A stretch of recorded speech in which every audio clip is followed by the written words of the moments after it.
अल्लाहुम्मा सल्लि अला मुहम्मदिन व अला आलि मुहम्मदिन व बारिक वसल्लम वसल्लि अलैहि। रब्बिश शरह ली सदरी व यस्सिर ली अमरी वहलुल उक़दतम मिन लिसानी यफ़क़हू क़ौली। रब्बि ज़िदनी इल्मन अल्लाहुम्मा रब्बि ज़िदना इल्मा।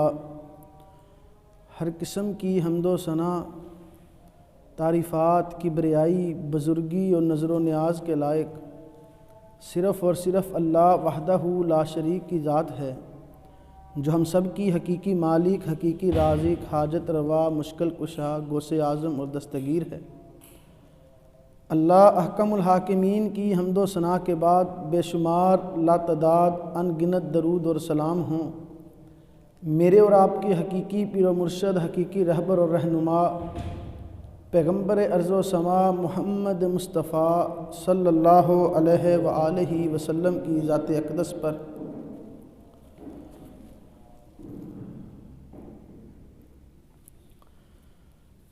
अल्लाह तबारक व तआला का आवाज़ समझ भी तो आए ना?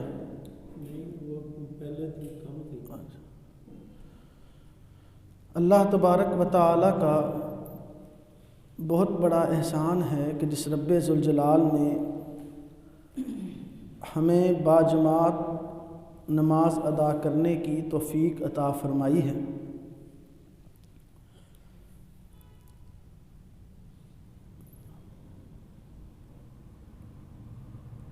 एक दफ़ा कुछ सहाबा रसूलुल्लाह सल्लल्लाहु अलैहि वसल्लम की खिदमत में हाज़िर हुए। सहाबा भी वो जो गरीब गुरबा थे और आके रसूलुल्लाह सल्लल्लाहु अलैहि वसल्लम से कहते हैं, या रसूलुल्लाह सल्लल्लाहु अलैहि वसल्लम, हम तो पीछे रह गए हैं और सबकत ले जाने वाले सबकत ले गए हैं। तो अल्लाह के रसूल सल्लल्लाहु अलैहि वसल्लम फरमाते हैं, भाई तुम कैसे पीछे रह गए हो और सबकत कौन ले गया है? कहने लगे, या रसूलल्लाह सल्लल्लाहु अलैहि वसल्लम, हम गरीब लोग हैं, नमाजें हम भी पढ़ते हैं और जो मालदार हैं, तजारत करने वाले हैं, अमीर लोग हैं, नमाजें वो भी पढ़ते हैं, रोज़े हम भी रखते हैं तो रोज़े वो भी रखते हैं, लेकिन जब अल्लाह के रास्ते में माल खर्च करने की बारी आती है तो हम गरीब लोग, हमारे घरों का गुजारा बड़े मुश्किल से होता है, तो हम पीछे रह जाते हैं। वो अमीर लोग अल्लाह के रास्ते में माल खर्च करके हमसे आगे बढ़ जाते हैं। हमारे पास भी माल हो, हम भी अल्लाह के रास्ते में माल खर्च करें। तो रसूलुल्लाह सल्लल्लाहु अलैहि वसल्लम इरशाद फरमाते हैं कि मैं तुम्हें एक ऐसा अमल ना बताऊं, जो अमल तुम करो तो वो अमल करने की वजह से अल्लाह तबारक व तआला तुम्हें उन अमीरों के बराबर माल खर्च करने का अजर और सवाब अता फरमा दे। तो वो कहने लगे, क्यों नहीं या रसूलल्लाह सल्लल्लाहु अलैहि वसल्लम, ज़रूर बतलाइए। तो अल्लाह के रसूल सल्लल्लाहु अलैहि वसल्लम ने बड़ा आसान सा एक अमल बताया। आप सल्लल्लाहु अलैहि वसल्लम फरमाते हैं, भाई फिर फ़र्ज़ नमाज के बाद तुमने मस्जिदों को नहीं छोड़ना, बल्कि मस्जिदों में बैठे रहना है। और करना क्या है? 33 मरतबा सुबहान अल्लाह, 33 मरतबा अल्हम्दुलिल्लाह और 34 मरतबा अल्लाहु अकबर। ये 100 की गिनती पूरी करके अल्लाह का जिक्र तुम करोगे, उन मालदारों के बराबर माल खर्च करने का अजर और सवाब तुम्हें अल्लाह अता फरमा देगा। अब नमाज जब हो जाती, ये गरीब गुरबा लोग बेचारे सफ़ों पे बैठे होते, अमीर जो थे, ताजर जो थे, दुकानदार जो थे, वो उठ के चले जाते। दिन गुजरते गए, कुछ ही दिन गुजरे तो वो जो ताजर हजरात थे ना, दुकानदार, मालदार, उन्होंने देखा कि पहले तो ये गरीब गुरबा भी हमारे साथ उठ के बाहर आ जाते थे, अब ये सफ़ों में बैठे करते क्या हैं? इनका पता करवाओ, इनकी टो लगाओ। ये फ़र्क है हम में और सहाबा कराम रज़वा अजमाइन की ज़िंदगियों में। कि वो नेकी के कामों की टोह लगाते थे, जासूसी करते थे नेकियों की, कि हमारा भाई, हमारा हमसाया, हमारा पड़ोसी, हमारा रिश्तेदार, हमारा अजीज़ो अकारब, उसने आजकल कौन सी नेकी शुरू की हुई है, मैं भी वो नेकी करूं। हमारी तो कोशिशें हैं कि हमारी बरादरी में, कबीले में, दोस्तों अहबाब में हम कोशिश करते हैं कि अपने दोस्त का, अपने अजीज़ का, रिश्तेदार का कोई कमज़ोर नुक्ता, कोई वीक पॉइंट हमें मिल जाए, हम उसे ब्लैकमेल करें, टोह लगाते हैं। हमारी टोह दुनियावी मामलात में है। आजकल नवी गड्डी नहीं फिर जाए, पैसा कित्थों आया है, कित्थों कमा रहा है, ये ज़रूर इन्हें कोई दाल लगा हुआ है। कोशिश करते हैं कि उसका कोई वीक पॉइंट मिले, उसकी इज्जत उछालें, उसकी पगड़ी उछालें, बरादरी वालों को बताएं, दुनिया की टोह लगाते हैं। और सहाबा कराम रज़वान अजमाइन, किसी के पास दिरमो दिनार की रेल पेल हो, मालो दौलत की, कभी उस तरफ ध्यान नहीं गया। सिर्फ परेशानी रही तो उखरवी मामलात की रही। टोह लगाते थे तो नेकियों की लगाते थे कि आखिर ये कौन सी नेकी करने लग गया है। अल्लाह के रसूल ने इसके बारे में जन्नत की बशारत दे दी, चलो टोह लगाओ, पता करवाओ आखिर कौन सी नेकी कर रहा है। ये उनकी कोशिश थी। अब ये अमीर लोग, ताजर हजरात, इन्होंने टोह लगाना शुरू की कि यार पता तो करवाओ, ये सारे गरीब गुरबा मस्जिद में बैठ के करते क्या हैं। पता चला कि अल्लाह के रसूल सल्लल्लाहु अलैहि वसल्लम ने इन्हें ये वजीफ़ा बताया है, ये बैठ के वजीफ़ा करते हैं। अगले दिन जब नमाज जमात ख़त्म हुई तो जहाँ वो गरीब लोग सफ़ों में बैठे हुए थे, अमीर भी वहीं सफ़ों में बैठे हुए थे। ये बेचारे फिर रसूलुल्लाह सल्लल्लाहु अलैहि वसल्लम की खिदमत में आ गए। कहते हैं या रसूलल्लाह सल्लल्लाहु अलैहि वसल्लम, जो वजीफ़ा आपने हमें बताया था उन्हें भी पता लग गया है, अब वो माल भी खर्च करते हैं और ये वजीफ़ा भी करते हैं। ज़ालिका फ़ज़लुल्लाहि युतीहु मन यशा। अल्लाह के रसूल फरमाते हैं मेरे सहाबा, ये अल्लाह का फ़ज़ल है, जिसे चाहे अता कर देता है। क्या अल्लाह का फ़ज़ल है? माल का आ जाना अल्लाह का फ़ज़ल है? नहीं, माल का आ जाना अल्लाह का फ़ज़ल नहीं है, बल्कि बंदे के पास माल हो, उस माल को अल्लाह के रास्ते में खर्च करे, ये अल्लाह का फ़ज़ल है। दुनिया से बेरग़बती सहाबा कराम रज़वानुल्लाह अजमाइन, वो उनकी फ़िक्र होती थी तो सिर्फ आखिरत की ज़िंदगी के बारे में। खलीफा अब्दुल मलिक बिन मरवान रहमहुल्लाह ताला का वो मारूफ वाक़या कि जब उम्रा करते हुए उनकी नज़र एक नौजवान पर पड़ी, वो नौजवान तवाफ़ कर रहा है, और तवाफ़ करते हुए जब खलीफा अब्दुल मलिक ने उसे देखा, कितना खूबसूरत नौजवान है, चेहरे से बड़ा पुरमतानत और हशाश बशाश नज़र आ रहा है, लेकिन उसने जो लिबास पहना हुआ है वो मस्कीनों वाला है। पता करवाया कि बताओ ये बंदा कौन है, तो बताया गया कि ये सहाबी रसूल अब्दुल्ला बिन उमर रज़ी अल्लाह ताला अन्हु का बेटा है, सैयदना उमर फ़ारूक का पोता है। तो खलीफा अब्दुल मलिक बिन मरवान कहने लगा कि मैं सैयदना उमर फ़ारूक रज़ी अल्लाह ताला अन्हु का बड़ा मदाह हूँ, मैंने उनसे बहुत कुछ सीखा है। तो सालम बिन अब्दुल्ला के पास गए, जाके कहने लगे मैं तुम्हारे दादा का बड़ा मदाह हूँ, मुझे तुम्हारी ये हालत देख के बड़ा धचका लगा है, बड़ा अफसोस हुआ है, मैं तुम्हारी कुछ मदद करना चाहता हूँ, मेरे लायक कुछ हो तो ज़रूर बताओ। और सालम बिन अब्दुल्ला का जवाब क्या था? वक़्त का खलीफा पूछ रहा है कि तुम्हें किसी चीज़ की ज़रूरत है तो मुझे बताओ, मैं तुम्हारी मदद करना चाहता हूँ। और सालम बिन अब्दुल्ला कहते हैं मुझे शर्म आती है कि मैं अल्लाह के घर में किसी और से कोई चीज़ मांगूँ।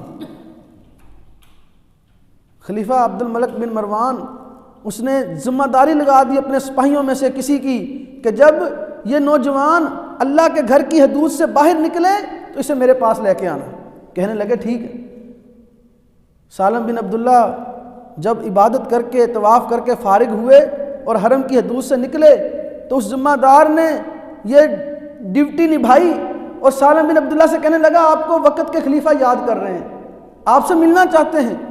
सालम बिन अब्दुल्ला रज़ी अल्लाह ताला अन्हु जब खलीफा से मिले तो खलीफा अब्दुल मलिक बिन मरवान कहने लगा कि अब तो आप अल्लाह के घर में नहीं हैं, अब मांग लो क्या मांगना चाहते हो, मुझे दिली तौर पे सुकून महसूस होगा, मैं खुशी महसूस करूँगा कि मैं तुम्हारे किसी काम आ सकूँ। तो सालम बिन अब्दुल्ला कहने लगे आप मेरे किस काम आ सकते हैं?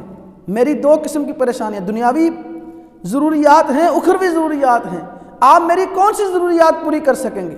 खलीफा अब्दुल मलिक कहने लगा मैं तो सिर्फ दुनिया की दस्तरस रखता हूँ, सिर्फ दुनिया का इख्तियार मेरे पास है, मैं तो दुनिया की ज़रूरत पूरी कर सकता हूँ। सालम बिन अब्दुल्ला कहने लगे, दुनिया तो मैंने कभी उस शहनशाह से भी नहीं मांगी जो सारी दुनिया का मालिक है। मेरे परेशानी तो उखरवी ज़िंदगी की है, उस ज़िंदगी में कुछ मेरे काम आ सकती हो तो आओ। ये बात कह के चल पड़े। खलीफा अब्दुल मलिक देखता रह गया और सिर्फ एक जुमला कहा कि ये नौजवान नहीं बोल रहा बल्कि इसका खून बोल रहा है। ऐसी तरबियत औलादों की, ऐसी फिक्र अंगेज तरबियत की थी औलादों की कि औलादें भी अगर तड़प रखती हैं तो अपनी आखिरत की ज़िंदगी को बेहतर बनाने की रखती हैं। आज हम अपनी औलादों से बड़ी तवक्कुआत लगाए हुए हैं, लेकिन हम अपने आप पर गौर करें, खुद बदलने के लिए तैयार नहीं हैं और कोशिश करते हैं कि हमारी औलाद हमारा नाम ऊंचा कर दे।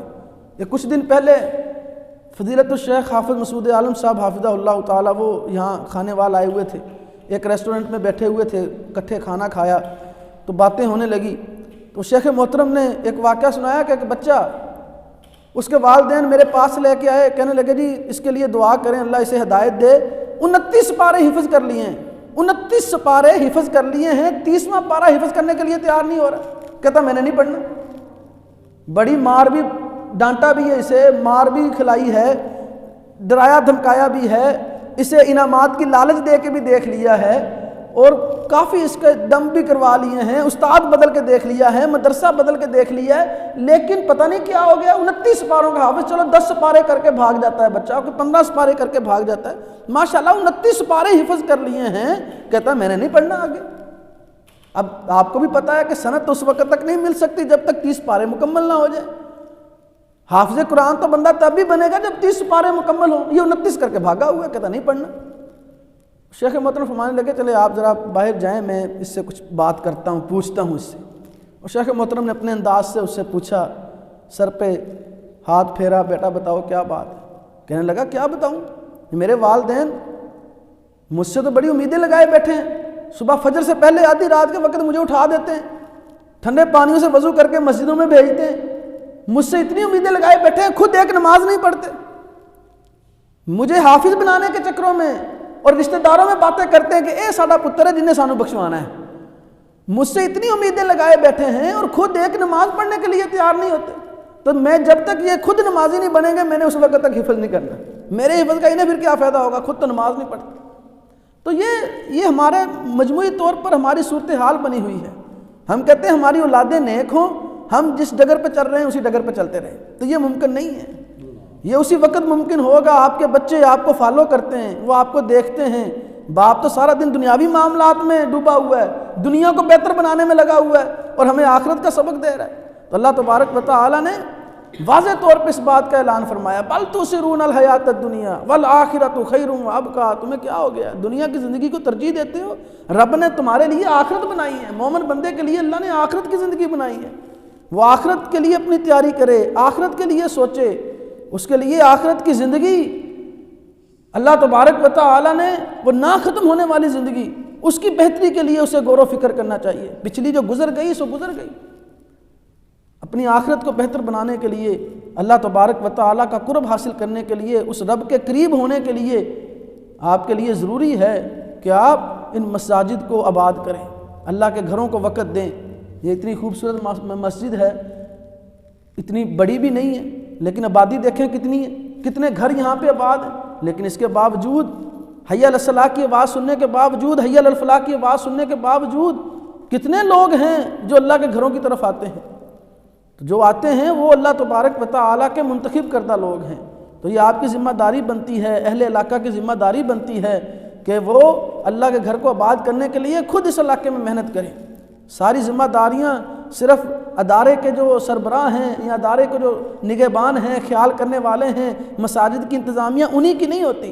आप घर से निकले हैं, आपका हक़ बनता है आपका जवान बेटा, आपका जवान भाई, आपका पड़ोसी बेनमाज है, उसे दावत दें, आओ भाई नमाज पढ़ने चलें, आओ भाई। 1 दिन कहेंगे, 2 दिन कहेंगे, 4 दिन कहेंगे, एक ना एक दिन आएगा वो ज़रूर आपके कहने पे मस्जिद तक आएगा और उसका अजर अल्लाह तबारक व तआला आपको भी अता फरमाएगा। तो अल्लाह तबारक व तआला ने इस दुनिया में इंसान को भेजा है, तो अल्लाह तबारक व तआला को जो चीज़ मतलूब है वो अल्लाह की इबादत है। तो जब तक हम अल्लाह तबारक व तआला का हक़ अदा नहीं करेंगे तो आखिरत में फिर हमारा हिस्सा कोई नहीं बचेगा। अपनी आखिरत की ज़िंदगी को बेहतर बनाने के लिए इस दुनिया के अंदर हमें अल्लाह तबारक व तआला की तरफ लौटना होगा, रजू करना होगा अल्लाह तबारक व तआला की तरफ, अल्लाह तबारक व तआला के साथ अपने ताल्लुक़ को मजबूत करना होगा। तो अल्लाह तबारक व तआला हमें कुरान और हदीस को समझ के उस पर अमल करने की तौफ़ीक अता फ़रमाए और अल्लाह तबारक व तआला हमें अपनी आखिरत की तैयारी करने की भी तौफ़ीक अता फ़रमाए। कामयाबी यही है कि बंदा जहन्नम की आग से बचा के जन्नत में दाखिल कर दिया जाए। फ़मन ज़ुहज़िहा अनिन नार व उदखिलल जन्नत फ़क़द फ़ाज़ वमल हयातुद दुनिया इल्ला मताउल गुरूर। दुनिया की ज़िंदगी खेल तमाशा है, दुनिया की ज़िंदगी सिर्फ़ और सिर्फ खेल तमाशा है। असल कामयाबी ये है कि बंदा जहन्नम की आग से बचा के जन्नत में दाखिल कर दिया गया। इमाम जोज़ी रहमहुल्लाह का वो वाक़या मेरे जहन में आ गया। वो कहते हैं जब मैं इस कुरान की इस आयत को पढ़ता था ना, वमल हयात दुनिया इल्ला मताउल गुरूर, दुनिया की ज़िंदगी धोखे का सामान है, तो मैं सोचता था कि सामान में कोई ना कोई चीज़ तो मौजूद होगी। आखिर सामान है क्या? मताउल गुरूर, धोखे का सामान।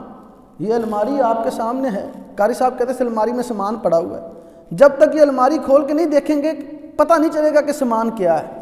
वो कहते थे कि मैं मताउल गुरूर वाली अलमारी को, इस गठरी को खोलना चाहता था। मैंने अपने शयूख से राब्ते किए, महीनों के सफ़र किए, सफ़र की सऊबतें बर्दाश्त की कि मुझे इस लफ्ज़ का मानी पता चले कि मताउल गुरूर का मतलब क्या है, धोखे का सामान। आखिर वो सामान कौन सा है जिस सामान के मुतरादिफ अल्लाह ने पूरी दुनिया की ज़िंदगी को करार दे दिया है? वो आखिर धोखे का सामान है क्या? कहने लगे मैं हर तरफ से आजिज़ आ चुका था, मुझे इस लफ्ज़ की तशरीह, इस लफ्ज़ का मतलब नहीं पता चल सका कि आखिर दुनिया की ज़िंदगी को अल्लाह किस सामान के मुतरादिफ करार दे रहे हैं। कहते एक दफ़ा मैं एक सफ़र से वापस आ रहा था तो एक जंगल में से मेरा गुज़र हुआ। उस जंगल के वस्त में एक झोंपड़ी थी। उस झोंपड़ी में से आवाज़ आई, एक लड़की अपनी माँ से कह रही थी अम्मा कुतिया मता ले गई। कहते मैंने कान खड़े किए कि वो लफ्ज़ जिसकी तलाश में मैंने पता नहीं कितने सफ़र किए, कितने शयूख से राब्ते किए, अपने उस्ताज़ा के पास गया, लेकिन इस लफ्ज़ का मानी और मतलब मुझे नहीं पता चल सका। ये इस झोंपड़ी में से आवाज़ आ रही है कि लड़की अपनी माँ से कह रही है अम्मा कुतिया मता ले गई। कहते मैंने नज़र दौड़ाई चारों तरफ तो एक कुतिया भागे जा रही थी, उसके मुंह में कोई चीज़ थी। तो मैंने पत्थर उठा के उस कुतिया की तरफ फेंका, वो पत्थर उसे लगा, उसने भौंकने के लिए मुंह खोला और वो सामान उस कुतिया के मुंह से गिर गया। मैं करीब गया कि देखूँ तो सही ये किस सामान को लड़की मता कह रही है। और अल्लाह तबारक व तआला कुरान में फरमा रहे हैं वमल हयात दुनिया इल्ला मताउल गुरूर, दुनिया की ज़िंदगी धोखे का सामान। कहते जब मैं करीब गया तो मेरे रोंगटे खड़े हो गए, मैं हैरानो शस्तर रह गया कि ये वो सामान है जिसे लड़की ने मता कहा है। वो सामान क्या था? मस्तूरात, औरतें अपने मखसूस अय्याम में जो कपड़ा इस्तेमाल करती हैं वो गंदे खून से लुथड़ा हुआ वो कपड़ा था जिसे लड़की मता कह रही थी। ये दुनिया की हकीकत है। वमल हयात दुनिया इल्ला मताउल गुरूर। तो इस दुनिया के चक्करों में आके इस दुनिया को बेहतर बनाने के लिए अपनी आखिरत ना ख़राब करें। इस दुनिया के अंदर रहकर अपनी आखिरत की फ़िक्र करें।